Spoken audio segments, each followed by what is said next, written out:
Hello viewers, কেমন আছো তোমরা সবাই? আশা করছি খুব ভালো আছো। সবাইকে জানাই ঈদের অগ্রিম শুভেচ্ছা।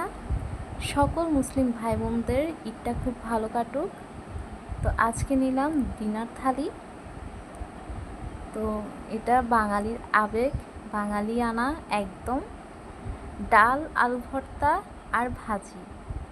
এটা ছিল মুগের ডাল, বেগুন ভাজি, বাঁধাকপি ভাজি আর দুটো কাঁচা লঙ্কা। তারপর একটুখানি বেগুন নিয়ে ভাতটা মাখিয়ে খেলাম, খুবই ভালো লেগেছে। বেগুন তো বরাবরই আমার খুব প্রিয়, বেগুন ভাজি তো আরও প্রিয়।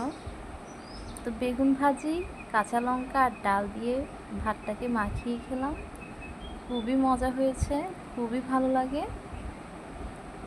তারপর বাঁধাকপি ভাজি, এটাও অনেক অনেক মজা হয়েছে। বাঁধাকপি ভাজিটা শুধুমাত্র পাঁচফোড়ন দিয়ে করা হয়েছে। এটা ডালের সাথে মাখিয়ে খেতে আসলেই খুব মজা। মুগের ডাল আসলে আমার খুবই প্রিয়, অন্যান্য ডালের থেকেও। তো আলু ভর্তা দিয়েও মাখিয়ে খেলাম, খুবই ভালো লাগে। আসলে ডাল আর আলু ভর্তার কম্বিনেশনটা সত্যি অসাধারণ। এটা বাঙালি পছন্দ করে না এমন খুব কমই আছে। তো তারপর শুকনা মরিচ দিয়ে ডালের সাথে ডলে মাখিয়ে খেতে আসলে খুবই ভালো লাগে। এটা অসাধারণ, জাস্ট ফাটাফাটি। তো ডাল আর আলু ভর্তা সত্যি খুব অসাধারণ হয়েছে। সবাইকে ধন্যবাদ, সবাই খুব ভালো থাকবেন।